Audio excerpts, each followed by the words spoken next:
ಬನ್ನಿ ಯಾವ ರೀತಿ ಮಾಡೋದು ವಾಂಗಿಬಾತ್ ಪೌಡರ್ ರೆಸಿಪಿ ಹೇಳ್ಕೊಡ್ತೀನಿ. ಬಾಣಲಿ ಕಾಯಕ್ಕೆ ಇಕ್ಕಿದ್ಮೇಲೆ ಸ್ವಲ್ಪ ಎಣ್ಣೆ, 1 ಸ್ಪೂನ್ ಮೆಂತ್ಯ, ಕರಿಬೇವು ಸ್ವಲ್ಪ,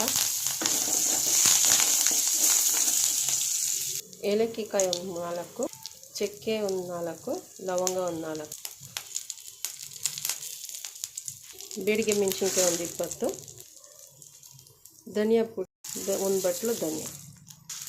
ಎಷ್ಟು ಬೇಡಿಗೆ ತೊಗೊಂಡಿರ್ತೀರೋ ಅದು ತಕ್ಷಣಾಗೆ ಧನಿಯಾ ತೊಗೊಳ್ಳಿ. ಸ್ಲೋ ಆಗಿ ಫ್ರೈ ಮಾಡಿ. 1 ಸ್ಪೂನ್ ಉದ್ದಿನಬೇಳೆ, 2 ಸ್ಪೂನು ಕಡಲೆಬೇಳೆ ಚೆನ್ನಾಗಿ ಹುರ್ಕೊಳ್ಳಿ. ಸ್ಲೋ ಆಗಿ ಹುರಿರಿ. ಜೀರಿಗೆ 1 ಸ್ಪೂನು, ಮೆಣಸು 1 ಸ್ಪೂನು.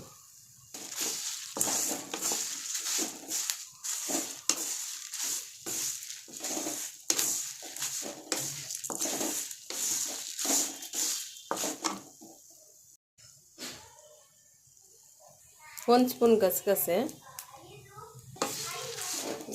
ಹಾಕಿದ ಮೇಲೆ ಸ್ವಲ್ಪ ಸ್ಟವ್ ಆಫ್ ಮಾಡಬೇಡಿ, ಇಲ್ಲಾಂದರೆ ಸಿದೋಗ್ಬಿಟ್ಟು ಗಸಗಸೆ. ಎಣ್ಣೆ ಬಂದು ಒಂದು ಸ್ವಲ್ಪ ಹಾಕಿ ಫ್ರೆಂಡ್, ಜಾಸ್ತಿ ಹಾಕಬೇಡಿ.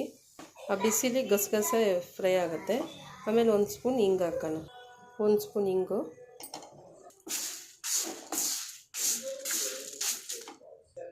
ಮತ್ತು ಅರ್ಧ 1 ಕೊಬ್ಬರಿ.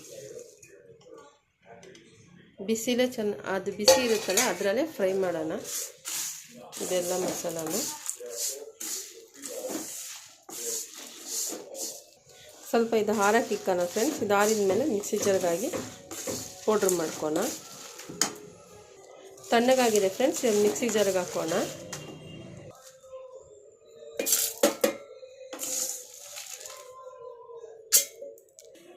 ಬನ್ನಿ ಫ್ರೆಂಡ್ಸ್, ಇದು ಇವಾಗ ಪುಡಿ ಮಾಡ್ಕೊಂಬರೋಣ. ಇವಾಗ ಇದು ಪುಡಿ ಮಾಡೋಣ ಫ್ರೆಂಡ್ಸ್, ಬನ್ನಿ. ನೋಡಿ ಪುಡಿ ಆಗಿದೆ, ಇನ್ನೊಂದು ಸ್ವಲ್ಪ ಪುಡಿ ಮಾಡ್ಕೊಳ್ಳೋಣ. ನೋಡಿ ಫ್ರೆಂಡ್ಸ್ ಆಗಿದೆ. ನೋಡಿ ಫ್ರೆಂಡ್ಸ್, ನಾವು ವಾಂಗಿಬಾತ್ ಪುಡಿ. ನೀವು ಈ ಪೌಡ್ರನ್ನ ಒಂದು ಬಾಕ್ಸ್ಗೆ ಹಾಕಿ ಸ್ಟೋರ್ ಮಾಡ್ಬೋದು ಫ್ರೆಂಡ್ಸ್.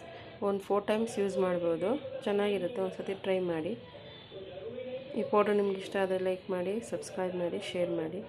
Thank you.